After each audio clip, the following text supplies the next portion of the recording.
So, my name's David Wallace.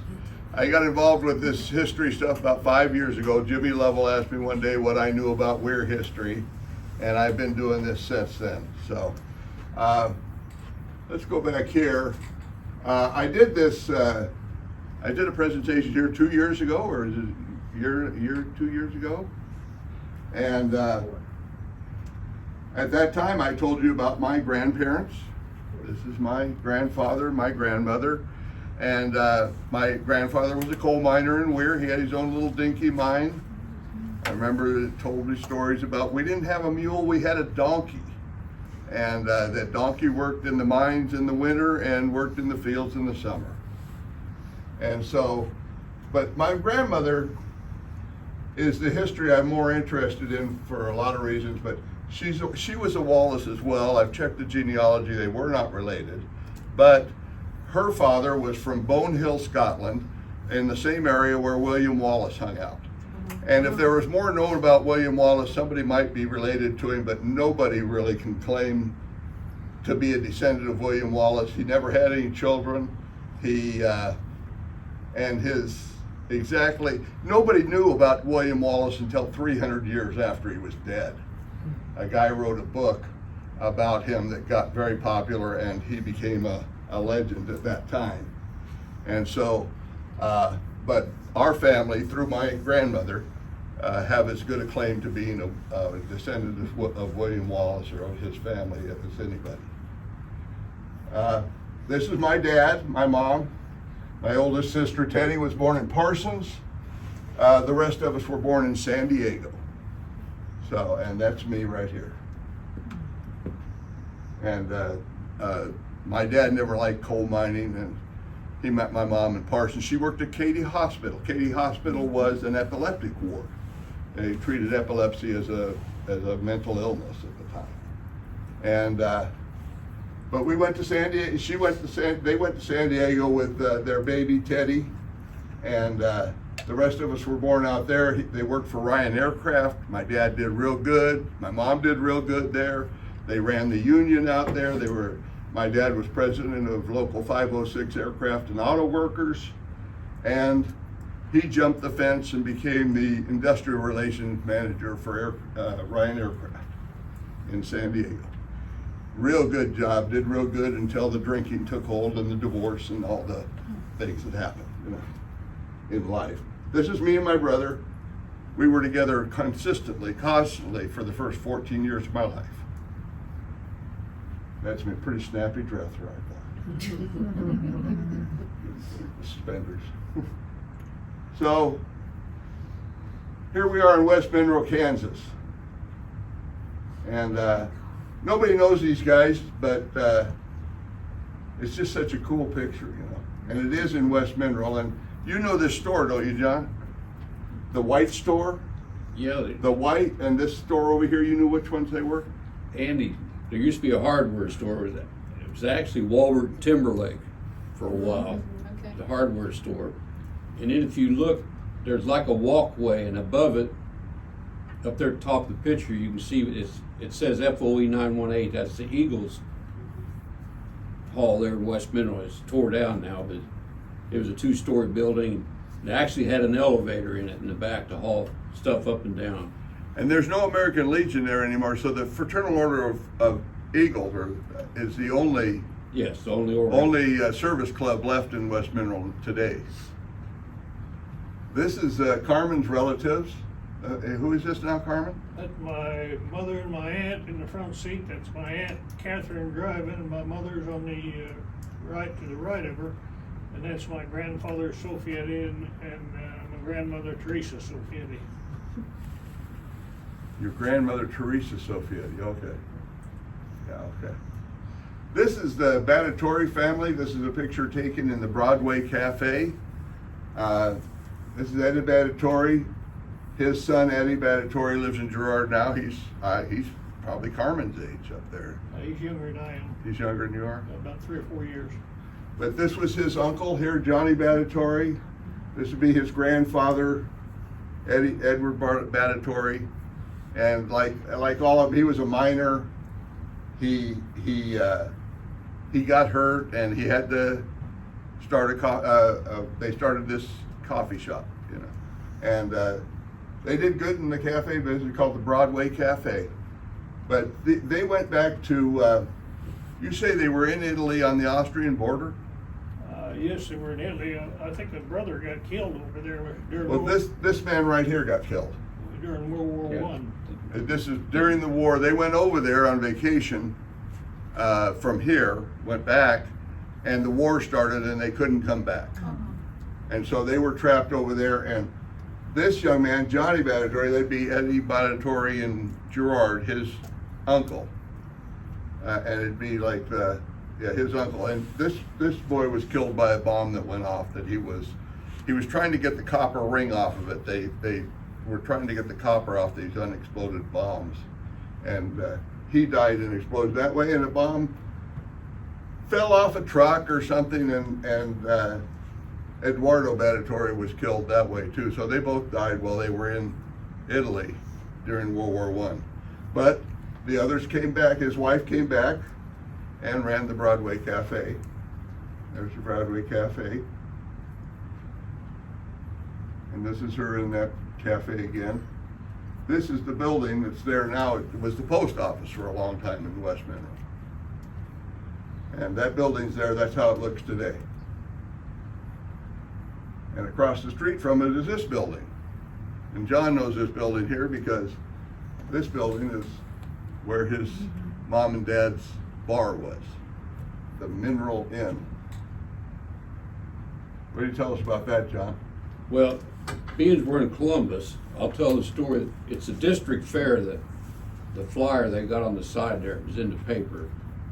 But at one time, the county fair was in West Mineral, and they moved it down here to Columbus in the 1920s, sometime in the 1920s.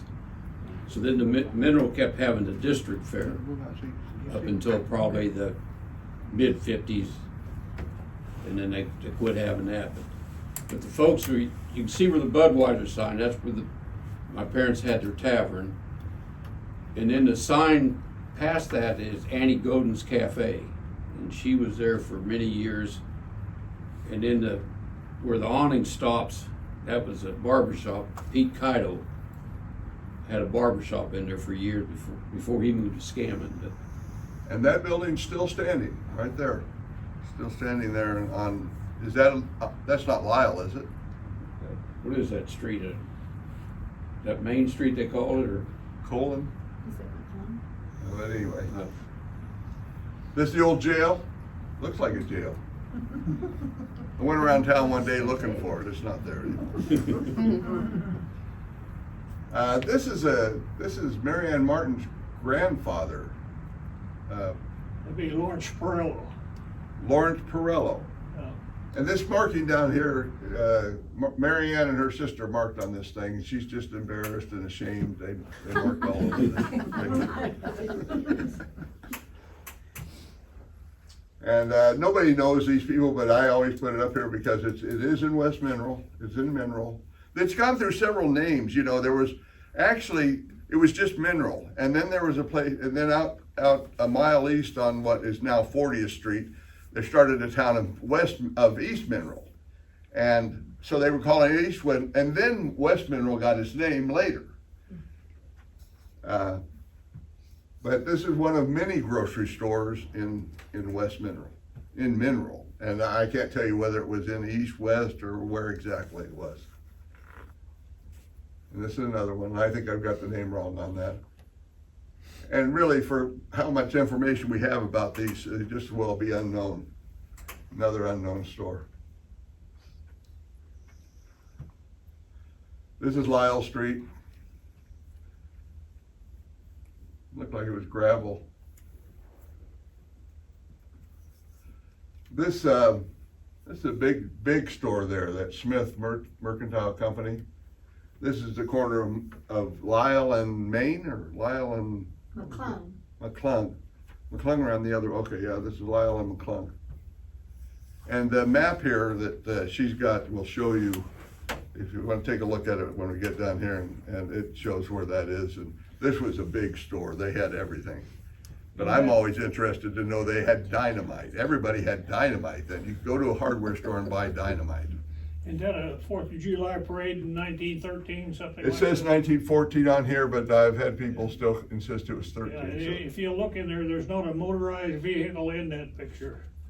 And all those lines you see, them are not electric lines, them are telephone lines. That's right. I don't think they had electricity at that time.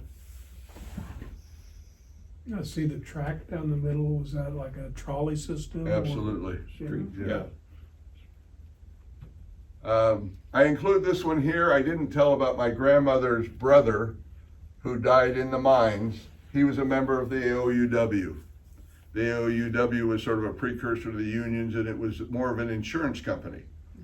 And it took me a while to figure out how it worked, but the way it worked was you became a member. If somebody died, all of the members gave $1. And you didn't just give $1 all the time. Just if somebody died, you gave $1. If there were 10 people died, you gave $10. But that money was given to the widows and orphans. So my great aunt got $2,000 from the AOUW. The headstone in Weir, it has the AOUW insignia on it, and the AOUW paid for the headstone and gave $2,000 to Bess, was his wife. And his name was Miriam. And this is that store again that you saw in the picture. This picture. That's that store right there. Just a 4th of July special. And let's see, what year is it? It doesn't say what year on this, but that could have well been the same year that they had this parade. It does say at Mineral, it doesn't say west or east. Yeah, it's always well, this was in what is now West Mineral, this store, because that's where that store was. This was donated. This is a phone book from '47. This is the free fare was a big deal in West Mineral. Big deal. They have these are in my display in the Miners Hall Museum now. You'll be able to see these anytime at Big Brutus. They're on display there. And there are other of these books. They've got 3 or 4 of these books. This is Pleasant Hill School. It's right across from Harold Scheidler's. I find Harold Scheidler to be a really interesting character. He's 95 years old. He still drives. He took me for a drive one day out to Empire Mine, and he never made a false move. He never made me nervous at all. That guy can drive. He's 95. And he told me all about how he mined out there and everything. But he also told me about this school. Everything his farm is just across the street from this Pleasant Hill School.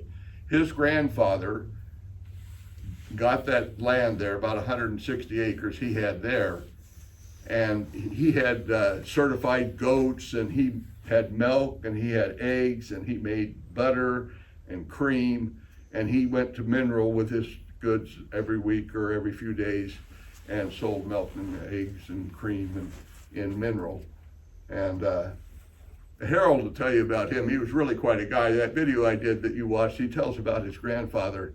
And if you were a guy that was hanging around, didn't have anything to do, he'd give you something to do. And he made it work. He made money off it, and people did well around that guy. And this is Pleasant Hill School in 1898, and there are 3 different Scheidlers in here somewhere. And this is the school you said is probably out at East Mineral, you think? Where do you think this school was from, Carl? I believe that's Mineral High School. Looks like the west side, because there was a basement on the west side and there was windows where you could look in. Looks like that, to me, that looks But like we the don't key. really know much about it, Looks like the old high school there. And this is another one. Do we know where this one is? I think that's Miriam, I believe, was out there where, of course, maybe people know where the Scotts live, Bernie Scott, and You say, would that be like south of East Mineral? it would Well, be it's- south. You've yeah. got it listed there, Dave. Yeah, I've got, oh, there it is, right, yeah, that's right, it is south of East Where Mineral. Leapers live too. Thank you. You're informed.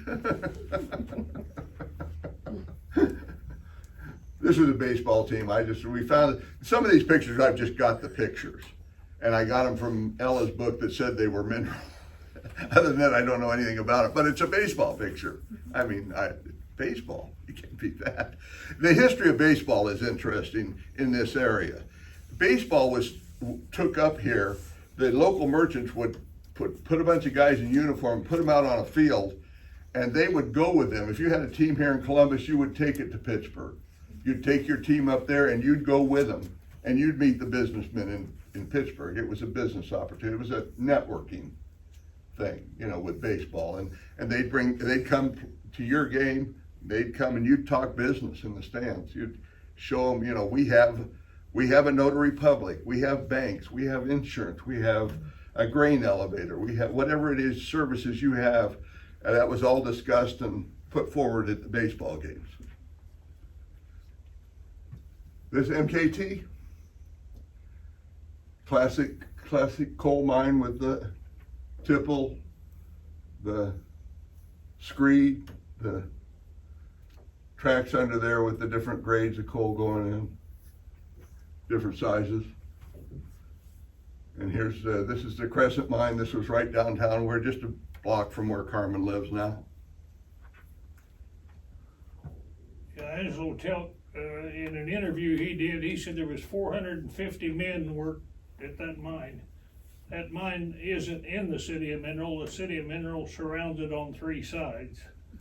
But it's not part of the city of Mineral. That land isn't.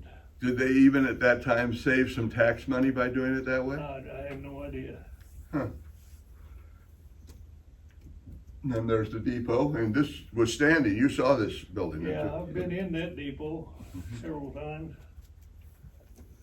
My folks, when they had the tavern, they would buy fishing gear, like cane poles, and those cane poles would come in on rail. They'd go down there and pick them up at the depot. I remember going down there too.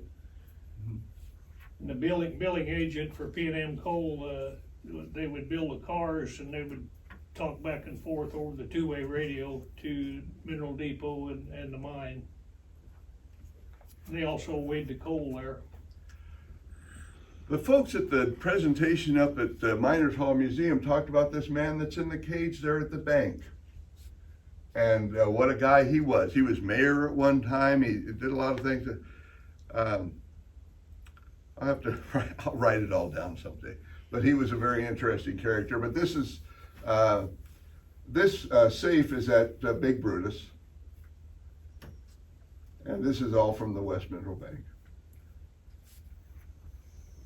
And this was a picture showing garage, and there's some stories about it. And Mary Ann's map, she thinks she knows which one it is on there that this is.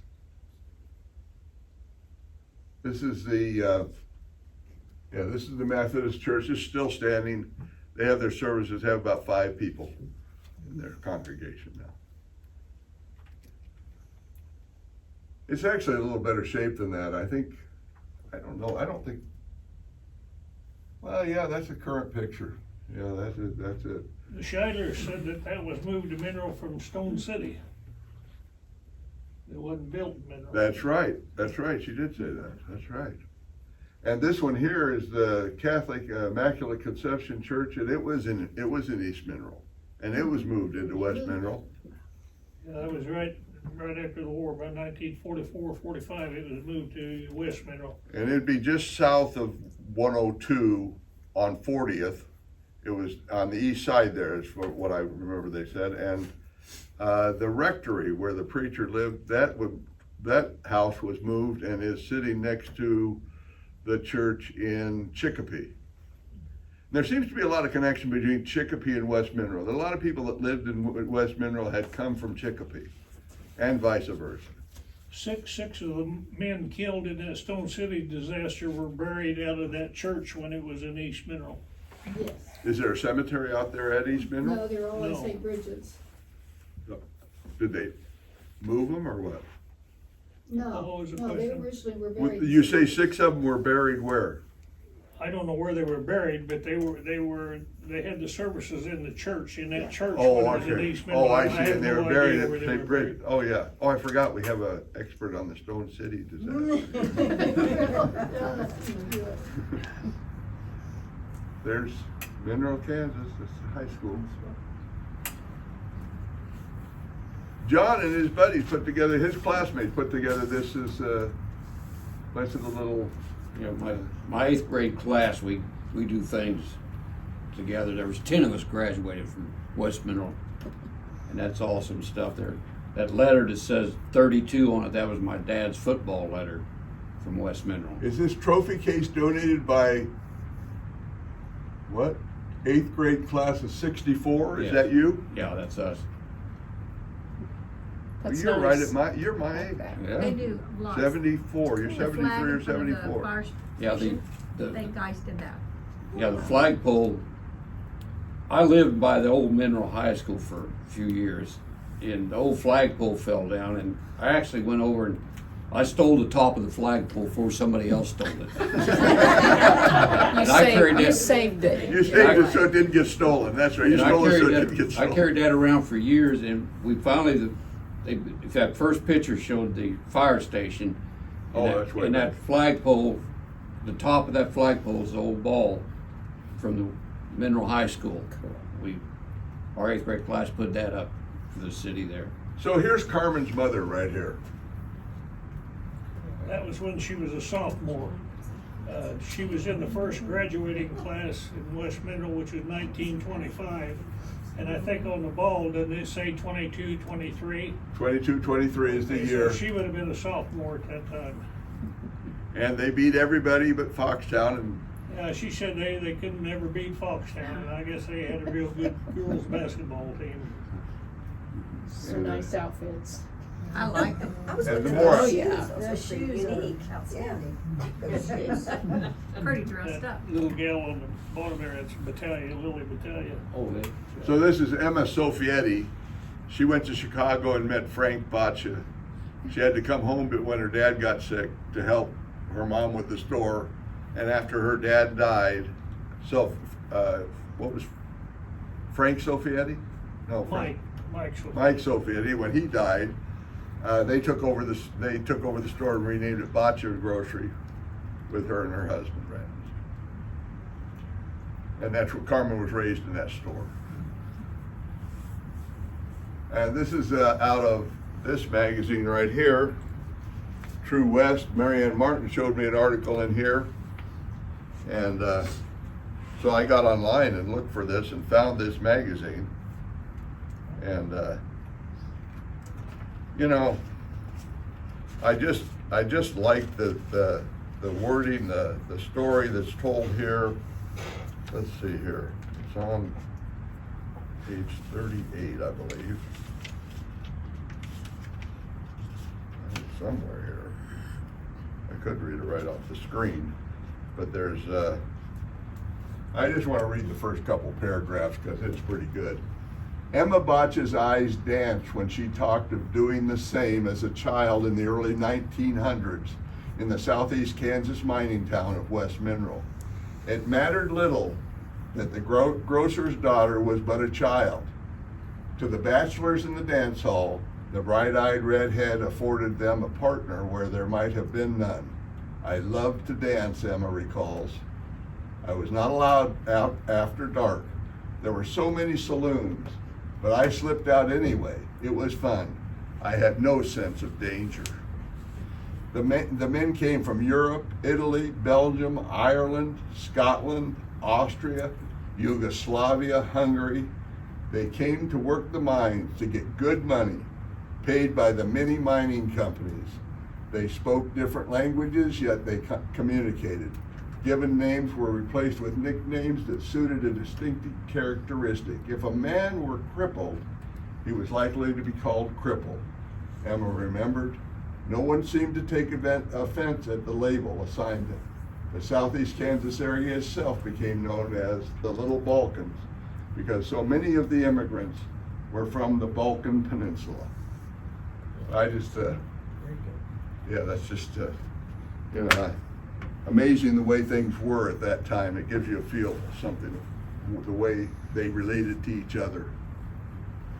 This is Emma, and this was her best friend, Mary Jug. Hugh was her name actually, but they Americanized it to Jug. She wrote a book. It was called Immigrant Woman, and I have a copy of it in the display, and I plan on, oh, you have a copy of it as well? And So it tells a lot about how life was in West Mineral. Who is this, Carmen? Well, I can't see it, but, what year is that? Mary Jug is in there. Oh, you talking about Mary Jug? No, this is Mary Jug in here? She's about the 7th one down. There she is, right there. Is Emma in there? Emma should be too then. She was of Slovenian descent. She was actually Yes. born in, There's Emma right here. Yeah. she was born in Cherokee, and her mother, the book Immigrant Woman is about her mother. It's not about her. That's right. And I think her mother came over to meet her dad. I don't know whether they'd met before or not. And she thought the streets in the United States were lined with gold, and she found out different when she got here and didn't have money to go back.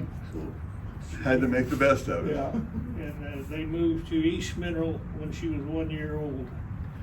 This is the Sofietti grocery being moved from in town. This was the Moran Brothers wholesale of flour and feed. This is the building that was moved out to where the Boccia grocery store is now. They said it was moved in 1907, so that building's pretty old. If it was moved in 1907, you can tell by the paint on there that it was already fairly old when they moved it. So. But it's still standing today. Yeah. There it is There it again. is. They changed the front on it, but this is the same building. And they added that over on the other side there too. And Carmen's house where he lived was hooked onto the basket of this. I want to tell a story about Carmen's folks. Her dad sold fish bait, feed, had a liquor store, made his own sausage. But his kids would go down there, and if his mother was behind the counter cashing people out, we'd wait till his dad showed up. When Frank showed up, you'd go in there and you'd buy something, Frank would give you a piece of gum. Your mom wouldn't give us gum. We'd sit outside that window, there used to be a bench, and we'd sit there and we'd watch. And as soon as his mom would go back in the back, we'd go in and buy whatever we want, candy bar or whatever we wanted, because we knew we'd get a piece of gum too. from Frank. Yeah, Mom always said if it wasn't for her, he'd have gave the place away. Any stranger come in, he never got away without having a drink or something to eat. Here's Carmen working at Big Brutus. This is him next. You can see Brutus's shovel in the back there. And this is him. See how young That he would have is been there. 1962, that one on the right. Yeah. That was for it was. This is out at Hollowell, him putting in the. That was for it was mandatory to wear hard hats. We never wore the hard hats till after 1962. You see a miner then. There's Carmen up on a pole at Hollowell getting ready to put in the electricity to the substation Yeah, there. that was for the substation to build Brutus. That was before any part ever come in, or even before the stiff leg was erected. You could see part of it sticking up back there. They're just starting to build the crane, and what they call the crane? Clyde. It It was a Clyde brand. Clyde plate. brand. Yeah. They call it Clyde, but it was a Clyde brand stiff leg. This is similar to the truck that Carmen drove to Colorado, and that's quite a story. You watch a video I got. It tells all about a trip to Colorado that was full of all misadventures, including a blown transmission and no brakes, and in the mountains of I Colorado. was 22 years old, and at the bottom of Byers Canyon, they'd sent me out to Colorado in a truck like that. That wasn't it. It was an Army 6x6. So It was an Army 6x6, but his had a much larger piece of equipment on it it. had a lot more equipment on the back. And stopped at the bottom of Byers Canyon. They were doing some work, and I had my foot on the brakes. All of a sudden, the brake went to the floor, and the guy said, "Pull it over there." I said, "I ain't got no brakes." And so after come time to go, well, there I didn't have no brakes, but I thought, well, I could gear it down and go through the mountains, you know. So I went uphill all right, and so I started going downhill, and going downhill faster than I thought, so I thought I better shift down. I shifted down, ripped out the transmission. So there I was, no brakes and no transmission, going downhill in the mountains. Here's mine 15 right here. This is 40th Street, and right down here would be 102. It's at an angle, but this is due north right there. Yeah, that would be part of East Mineral. And take a look at this here. This is the rotary dump, and there it is. That's the rotary dump. Sometimes people come out just to watch that work. They'd pull a car in there full of coal, and it would dump the whole car. They didn't use a bottom chute system or anything. This rotary dump would dump the car, and there's a closer look at it. And this is at the wash plant. They dump it in, and then the conveyor belts would take it up to the top of the tipple, and they'd wash the coal. And this is mine 19, which came after mine 15. There were several other iterations, but they were not all full wash plants. 19 was a wash plant. Mine 15 was a wash plant. Mine 15 operated from 1928 to 1951, and 19 operated from 1951 to 1974. So when Big Brutus shut down in 74, so did mine 19. This is the 950B 33-yard shovel. This is a shovel that Big Brutus replaced. This had the same, we're going to talk about the Markley shovel and about the, what did you call that, crowd cable system? It's the crowd, it had a round dipper stick and cable crowd, cable retract. Well, Pull the stick in and out. And that was invented by Perry Markley. And pretty soon you'll see the shovel that he built. There it is, right there. There's the Markley shovel. So you see the similarities between the dipper stick on that and Brutus. And Bucyrus, there's an article about that at Big Brutus. It was in the 1930 Illustrated Mechanics. July 1930. This is all we've got, is these 2 pages. If you run across one, we're looking for it, a full issue of it. But he was the inventor, and Bucyrus sent people out and took pictures of it. And the first model I know that they came out with was in 1935. It had that round dipper stick. He didn't have a patent on the idea. So this is the 950. It was replaced by Big Brutus. It had the same system, the same round dipper stick, and this is a diorama. And now they bought this model, and Carmen built this diorama, and it shows the daily workings of Big Brutus. This is the guy cleaning the coal face. You got the foreman's truck. You got a road grader, which Harold Scheidler would have driven that, and Gigi Cicada would have operated this dozer. What is this dozer back here? Was that Gigi's, or what did he operate? And so just this is the way that they worked on a daily basis. Everything's to scale. It's HO scales 1 to 87. That pit there in real life would be 34 feet deep. And now let's see here. This I like this picture of the pits. I see a lot of pictures of pits, but this one here, this is almost the last one that Brutus dug, but this shows the sandstone. And I've always been interested. There's sandstone everywhere. You'll see cellars and buildings and walls and all kinds of things built of sandstone because we have sandstone. we got a lot of it. It's all approximately 7 to 10 feet below the ground surface. It's maybe 3.5 to 4 foot thick, and that's what I've got a cellar built out of it. My house, the original house that I built around, was on sandstone foundations. It's just, I mean, there's just sandstone because there's sandstone from, at least from, above 400. I don't know, it may go, I've got a geologist coming the 23rd to a Miners Hall Museum. We'll see.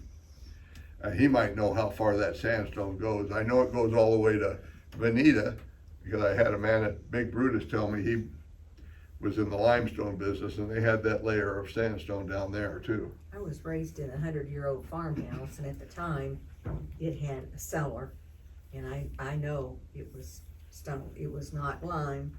It had to be sandstone. Yeah, brown stone, big chunks of it. Yeah.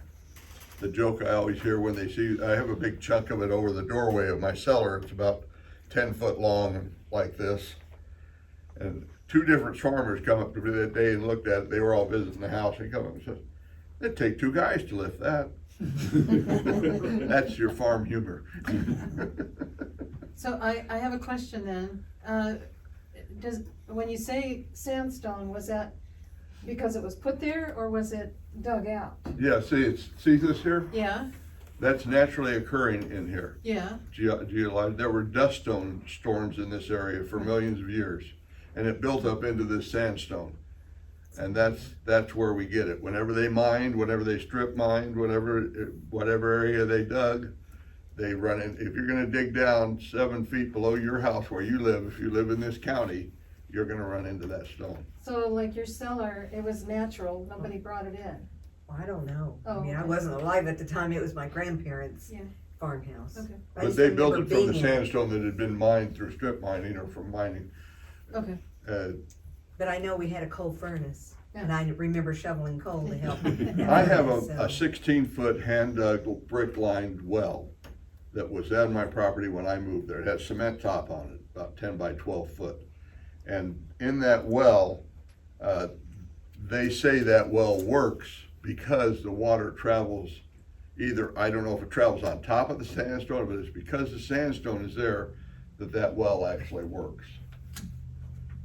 So how tall is Big Brutus from the, 16 stories, they say. okay. I And just whatever remember 16 being, a story would be about 10 foot, I guess, so it's probably what, 160 foot to the top?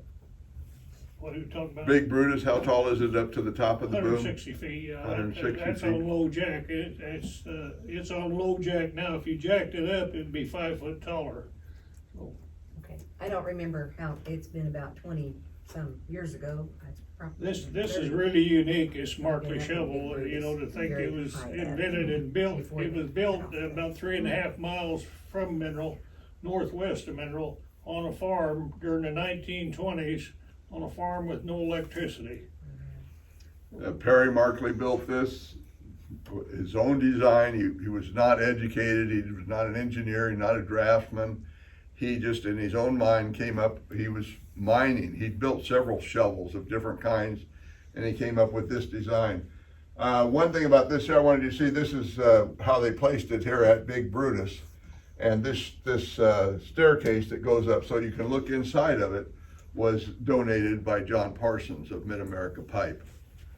I think the motor on that shovel, isn't it like a 4-cylinder Hudson automobile motor? Studebaker. Studebaker engine. Yeah. He started off with 2 Studebakers and 3 radiators. They figured out he didn't need two Studebaker engines. He only had 1 Studebaker and just 1 radiator, I think, when he was done.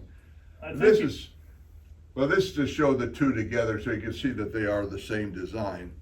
And this was the design of Perry Markley's, and he made it. They saw that article in the, we believe they saw that article in the in that Illustrated Mechanics. If Cyrus Sherry came down and sat on the banks above the Markley shovel, watched it operate, went back, they made an offer to Perry to buy his plans, to hire him, is what we believe happened. We don't have a concrete evidence on a lot of this, but he turned him down cold. I think he was just independent. He didn't didn't need to do that. He was doing what he wanted to do. And they found out he had not patented it. They went back and they built one, and they designed it and patented it and built that first 950B, and they built this one here. And there were how many different ones built onto Well, that there's design? several different models of different sizes. Yeah. Even their biggest ones, bigger than Brutus, had the same configuration. And then here's I believe in the article it says he claimed he could dig a ton of coal with a gallon of gas, so. and this is the inside. That's what it looked like. This is what was in the mind of Perry Markley. This is what it come up with. My goodness. You see this wheel down here?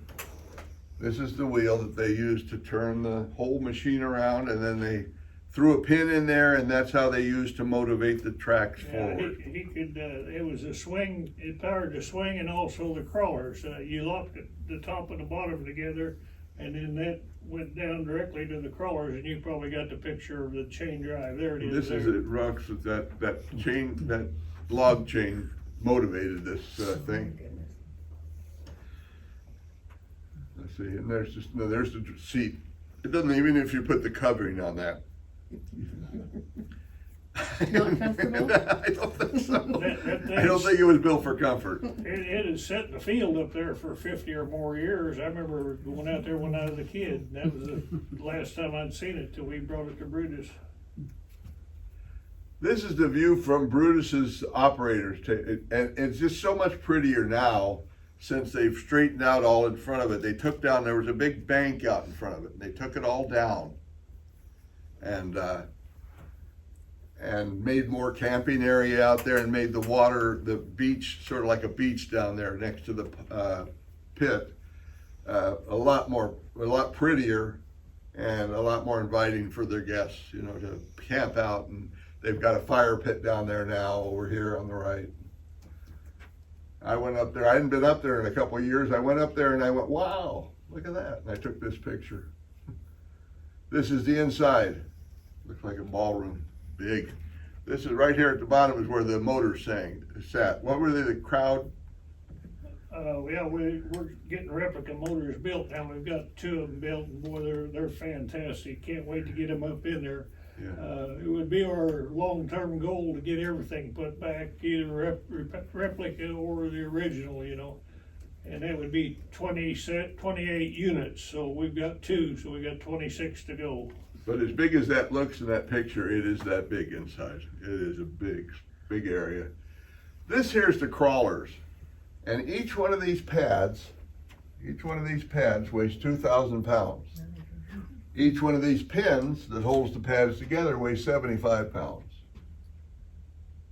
And there are 30 of them on each crawler. There are 2 crawlers together, and there's 4 sets of 2. There's like 24, what did I figure there was? 24 something, let's see here. There were 8 times 3, 240 of these pads that weigh 2,000 pounds each. So it'd be 240 ton of pads, yeah. 240 tons of pads. This is what Brutus churns on. What do you call this? Dollies. The dollies? Yeah, they're dollies. And if you see real close, you can see there's little lines in there, and there's greasers that go to every one of them. Harold tells a story about a fire that started in the middle of this thing one night. The grease caught on fire. This is the cable. I'm glad Carmen's here. He can tell you that Carmen's an electrician. Now I've wired a house. I can run wire. I don't know a thing about electricity. This guy knows all the numbers, what they all mean, and everything. I'm impressed. But Yeah, that was a trail cable, and that was the smallest cables. The field cables were larger. That's 600,000 circular mils, and the field cables were 800,000 circular mils. see, you know what he meant? I haven't got a clue. Yeah, well, the one in the field, it give you a rough idea, weighed 20 pounds to the foot. So. 20 pounds of food. And you didn't throw too much of it around, you know. It was a tussle just to handle the ends of it, to hook the connections up and everything. As they were mining at mine 19 or mine 15, wherever they were mining, they hauled the coal from where they were stripping it out in this kind of a truck here, and taking it to the wash plant. And this is a gob truck here. This would have been the kind of gob truck they used at mine 15. And I'm going to show you a little something here, but this is a haul truck, and they made roads. The grader was making roads for all through, just through the country there to the wash plant. They used them trucks prior to World War II. That particular truck was a 40-tonner. Later on, when Brutus come in, they got 120-tonners, which would haul 3 times as much as them would. And this here is Dominic Blassant, and his grandson runs the lime quarry on, there's the Midwest Minerals, I think it's called, and then next, Mulberry limestone. Mulberry Limestone is next door to it up there on Highway 126 and Highway 7. And he's donated many tons of rock to Big Brutus to make their roads and everything they need, and it's a lot. This is a fan for an underground shaft mine. Whenever you're underground mining, you have to have airflow through there, or the air is no good. You can't stay down there in that air with no fresh air. It came from the last deep mine in Cherokee County. It was right across the street from Mid-America Pipe, about a half mile back up in the field, and it was over the air shaft. We got there was an enclosure that enclosed that whole fan. And you've got that too. It's out at the back of the lot. It's at the other end. And there was doors in there that they could adjust the doors, and they could either blow air into the mine or pull air out of the mine. You're right there. And that bucket in the back is from a 5561 Marion shovel. It's 45 yard, and it would be half the size of Brutus's bucket. And it's big enough to walk right through, and they had plans, they were gonna put this at the door from the museum out into the outdoor area of the museum, and they brought it up over there, and somehow it fell off the truck right there, and nobody wants to move it. That's where it's been for, I don't know, how long ago did it get there? Oh, it's 25 years. Anyway, the plan was to put it there so you'd walk right through it as you went out to the. We was gonna try to make a photo op out of it, turn it over and make a walkway through it, raise the door up on the back of it. There it sits. I always show this here. This is not anything to do with Brutus or anything, but they got it, and I just love it because of the technology that it demonstrates.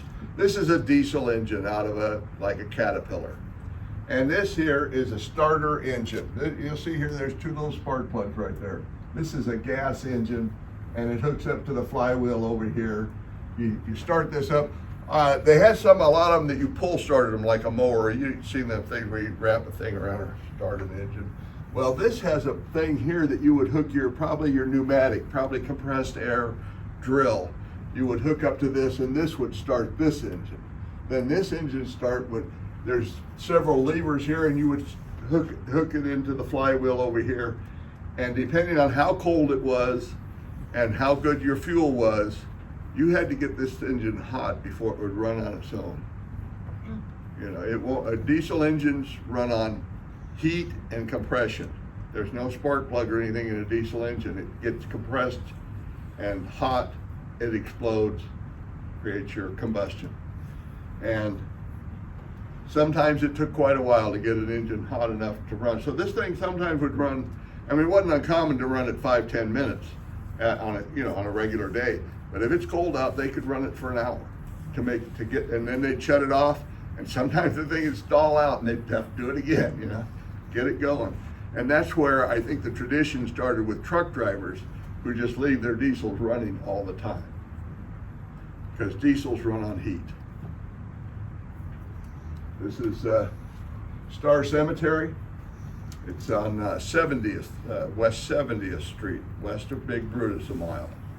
This is where a lot of Carmen's family's buried. Norvella's there, his mother's there, Angelo Telk is there. Angelo Telk was a great character. Tell us about Angelo if you want to, Carmen. Angelo, he was a true coal miner.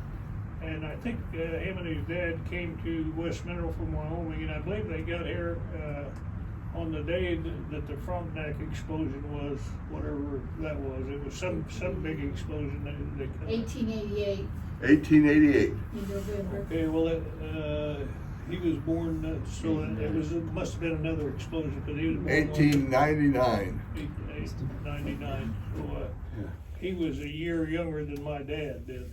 But anyway, this guy was real intelligent, and whenever they'd have union troubles, they would come and contact Angelo about getting some explanation of stuff. And he was also a junk man later on when there was no coal mining, and there never was a more honest guy than Angelo Telk. And in the story I was just telling you about Crescent Mine, when they interviewed him, he said 450 men. He was comparing the strip mining days to the deep mining days, and he said 450 men worked at that one Crescent Mine in West Mineral. You compare the coal, and I do often compare the strip mining to the shaft mining. And one thing, there was a lot of death in the shaft mining. Those guys go down underground. My great uncle died,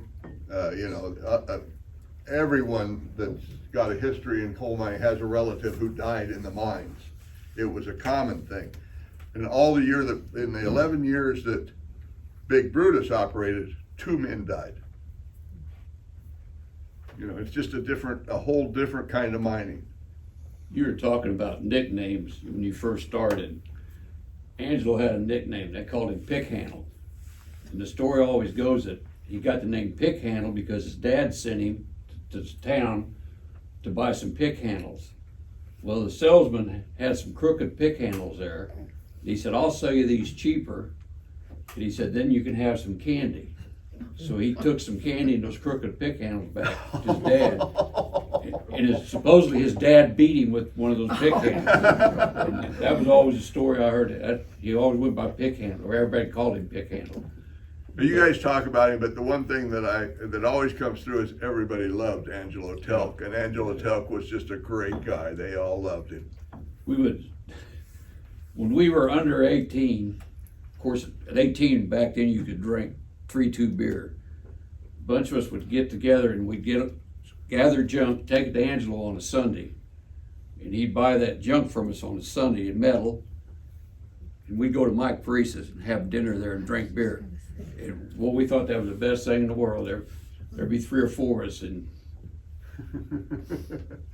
This is a story of the Parsons kids who died in a fire right by the Botch's grocery store.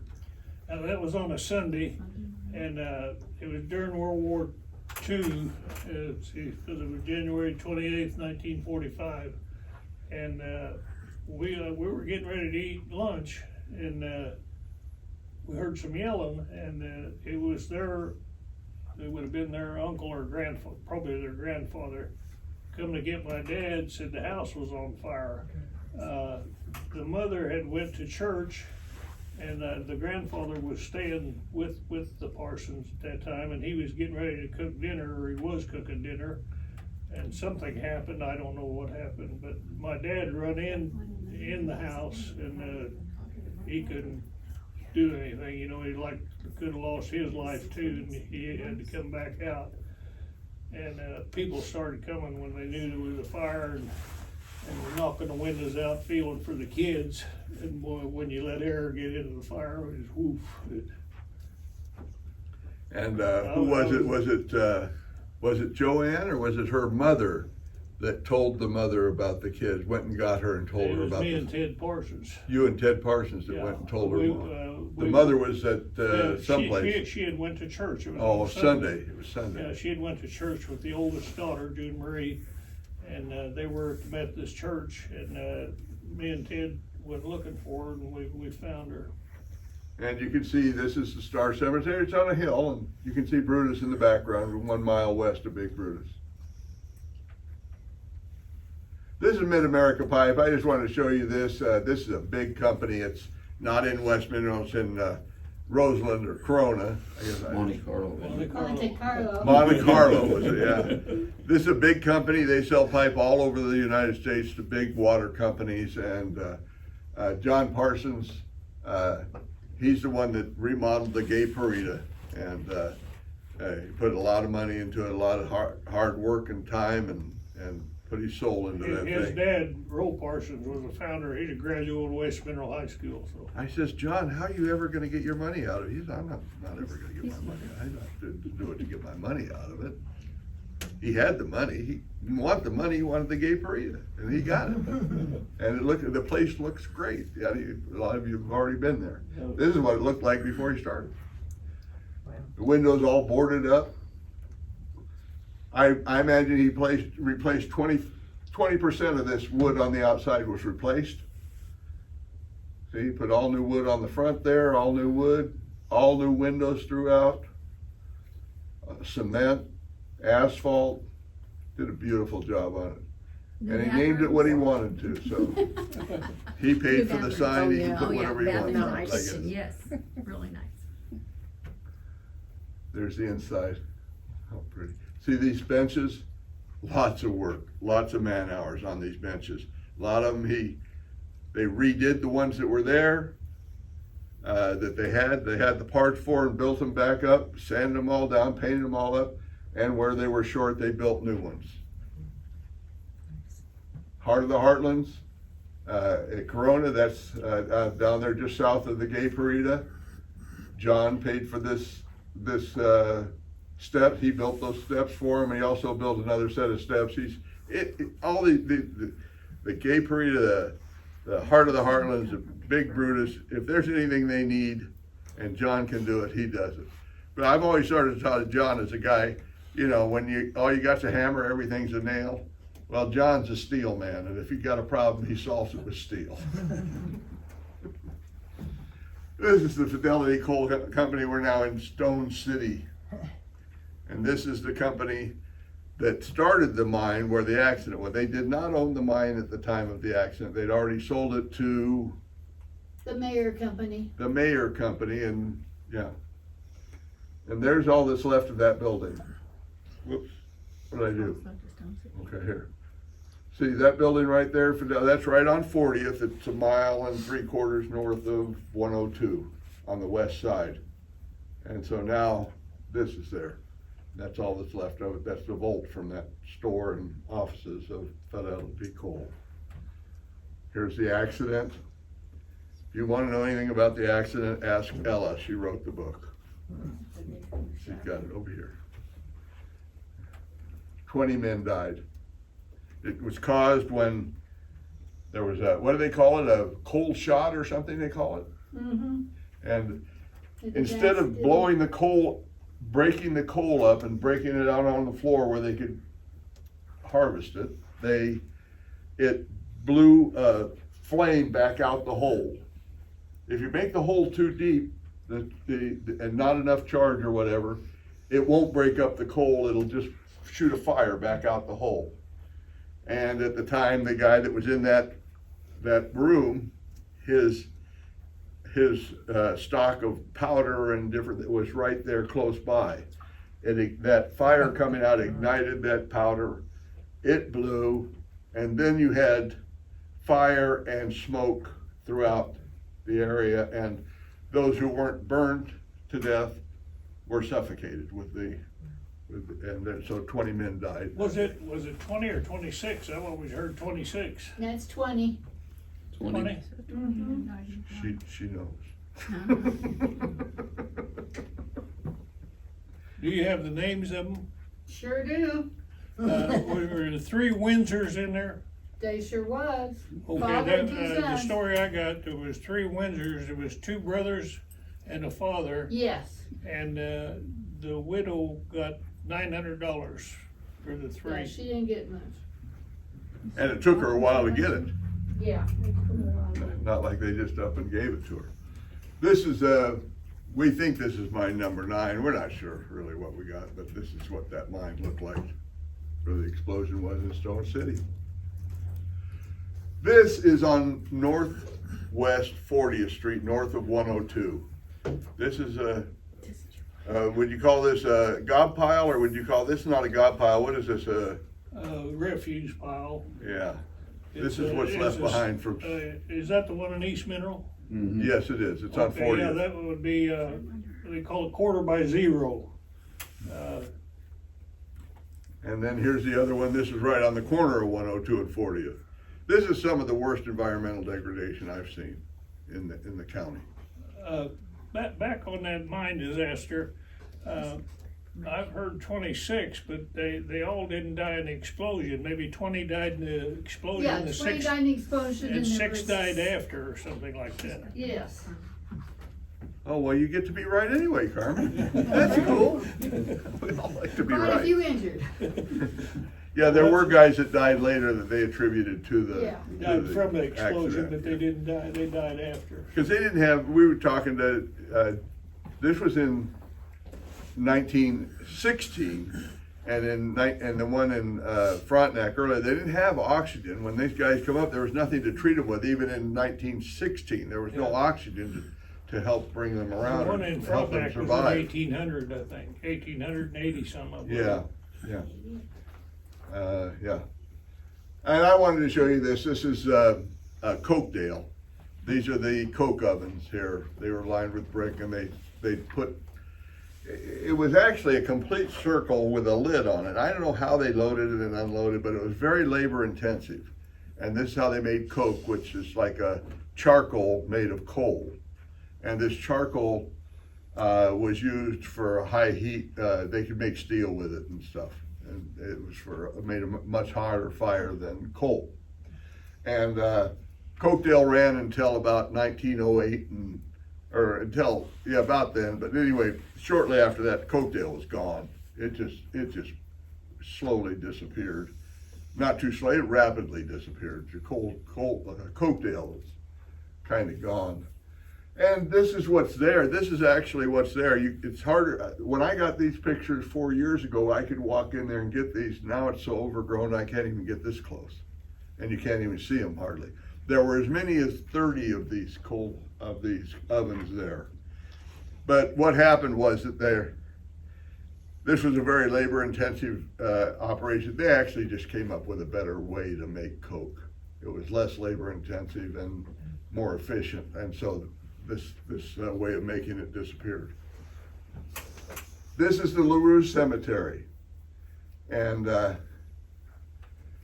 this was we called it the Settler Cemetery. What's the other Johnson's name?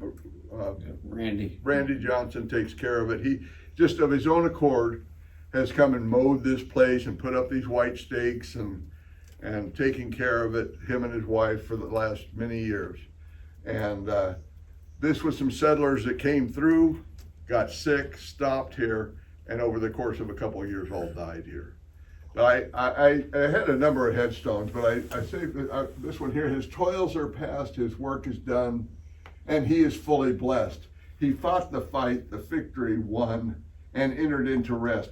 Hamilton Corbin died November 21, 1879, aged 11 years, 2 months and 9 days. 11 years old, and they're talking about him like this. I don't know. It doesn't strike me quite right, but it's a great headstone. And here's an infant, little Dolly is all it says. And that's in the LaRue Cemetery. And they don't have much about it. Ella, you guys don't have much on it here.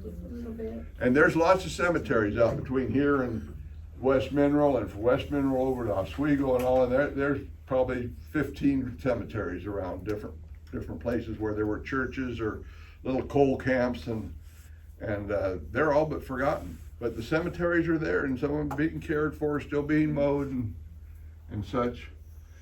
And now we're down to what's left in West Mineral, and what's going on in West Mineral now is hunting and fishing. And this is this strip pit bait and tackle right there on 102. They rent lodges. This belongs to Mike Martin. Corella Lodge. There's the post office. I think we're done. Yeah, do you rent directly, or are they like a part of the organization? There's a phone number on these signs, and there's different. No, they're not Airbnb? No, these are no. Oh yeah, sure. They're on Airbnb. They're on some of the other ones. That's how they list their stuff. Not just Airbnb though. They use that. Carmen's boy Victor has a couple of them. 2 of them, yeah. Has 2 of them. So the cottage industry in West Mineral is now hunting and fishing. So that's it. That's Okay. what I got. So Any questions? Oh, go ahead. Oh, that's the post office. You showed the building earlier, Was the old post office. and so who owns that, or how? Who owns that old building That's, now? That Roe Parsons, it's John Parsons' brother. John Parsons' brother. Yeah. Owns it. It was but it was the post office there for. Yeah, for many And that years. was the Broadway Cafe back in the day. Sorry, that's all right, very Oh, that's interesting. good. That's Any the other- only any questions? full Yes. building left in What was Mineral. the year Yeah. that they Complete closed building. the school at West Mineral? Do you remember that cast iron stairway that used to be on the John, when did they close the school? They closed the high school first and moved them to. 61, the high school closed. Yeah. And then I think the grade school closed. Around 2000. No. That wasn't the last 8th grade. My sister was a freshman in 61. I don't know when the grade school closed. It hadn't been that many years ago. It was the early 2000s is when the grade school closed, because the high school burned in 1998. Yeah. Well, when we're in, I want to thank Carmen for coming tonight, and John, I appreciate it. It would have been a lot of dead air around here without you guys. I'd go, well, yeah, they're a nice picture. These guys know stuff, you know, and that's been what I've done, is actually gone around and talked to all these people. I know it's just been great for me, just the meeting people and talking to them, sitting at their kitchen table and learning about these things, and they all have this one thing in common. They love West Mineral, they love their city, they love their history, and they're all willing to share it. So I've just been very fortunate to do this. Thank you. Thank you.